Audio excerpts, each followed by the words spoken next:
Okay, so g'day and welcome back to Mateys Coins and Banknotes. And in today's video, we have an Australian commemorative coin. And this coin was not issued for circulation. It commemorates 10 years of the $1. Well, now it is 2024. The date is the 22nd of September. No, 27th of September. God, Alzheimer's is such a bad thing to have. Okay, so this year commemorates the 40 years of the $1 coin. And I should have a $1 coin in my bag. So yeah, actually I have the first one. So this is the first coin, 1984. Now as you can see, it's well circulated. So if you get a coin like this, it's not an error. It's just a well circulated coin. And because this has a lot of copper in it, copper is not as strong as bronze because bronze has more additives. So this is aluminium bronze. So it has a high aluminium content. Aluminium is a soft metal, but it does have some tin. So nickel. So it's 92% copper, 6% aluminium, 2% nickel. Nickel's a hard metal. But it's not as strong as, copper and nickel coins. So 75% copper, 25% nickel. These last a lot longer in circulation. And also, it is a well-used coin. All the cent coins below this are just change.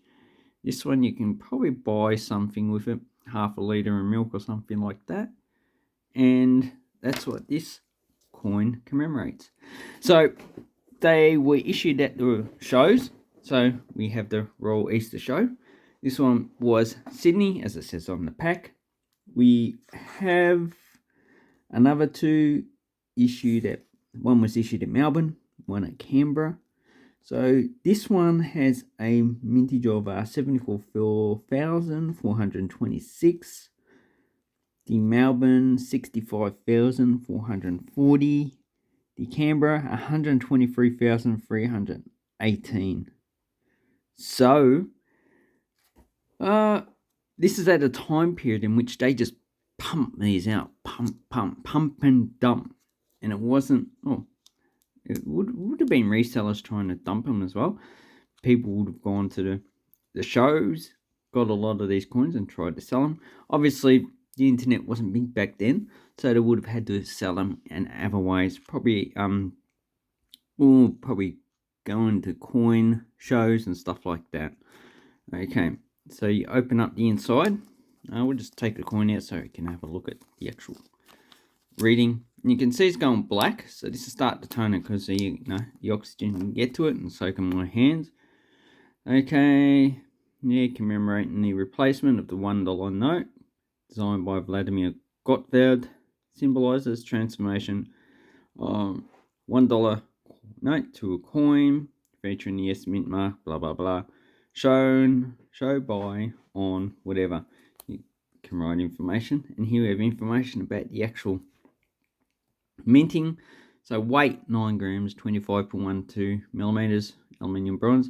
So the bronze would be the copper and nickel, and then you add aluminium and a press. It's a 100-ton press, so that's how much pressure is pushed onto it. So I think the atmosphere is 1, so this is 100 times. I need to look that up. Okay, so it's 1 kilogram, not 1 ton. And they got atmospheric pressure, PSI, atmospheres, bars, whatever. A lot of crap that people just don't use.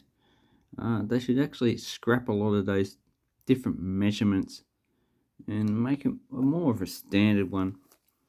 But physicists probably argue. Anyway, let's not talk about that. Okay, so the coin, we have 1984 up the top, 94 down below, and we have the $1 note getting scrunched up into a coin. As you can see, this is so what's the 620701, and made it into the design that was on the $1 note, into the $1 coin, but the kangaroos are a bit smaller than the actual coin itself, so it has a broader actual gaps in between the rim. S mint mark, and here we have the initials of the designer, Godveld. On the back we just have the standard effigy of Queen Elizabeth II, so it's the E rank broadly, and the initials are down below. Sorry, I just made a mistake. That's the MacLoof effigy. So this is that's the Jodie Clark. Oh, I don't have a rank broadly, which should be, I got it on the $2 coin, which is this one here. That's E rank broadly. This is the MacLoof. So even though I am experienced when I make these videos, I do make a lot of mistakes, and I do have to stop and record them. So you get toning on the sides. This is similar to the 1984-85 toning that develops on those coins. So it's got something to do with either the hubbing. So they spin these coins around in a machine to produce these edging here. So this is not done on the actual press itself, although the actual stamping of it does leave doubling sometimes. Okay, or it could be the actual die itself that has something wrong with the edging, so it could leave a little bit of a weakness. So there's a debate about that. Anyway, I have quite a few of these coins, and because I've touched that, over time it's going to tone, so I'm going to keep that one. Let's have a look at the other coins. Yeah, toning again. Yes, mint mark. So these ones were minted on that small press at the mint, which is mobile, and on the 93 they used the same one as well. So the 100-ton press. Here we have same coin. You can see the toning's all pretty much the same. Okay, so what would you expect to pay for? Oh, that one's got a C mint mark. I knew there was one with a C mint mark there. So what would you be expecting to pay for one of these coins? Okay, now when I purchased these, they were about $6, and here we have sold items, and as you can see, they sell for about $12. So initially they were selling for $12, so that was like 10 years ago. Then 5 years ago they dropped to about $6. Now recently looks like they've just gone up to $12 again. I would expect that during the pandemic they probably would have gone up in price, but you can get some that are actually a lot lower. C mint mark probably about 10. So these are pretty common. They're not going to be too hard to get. Anyway, I hope this helps you with your coin collecting.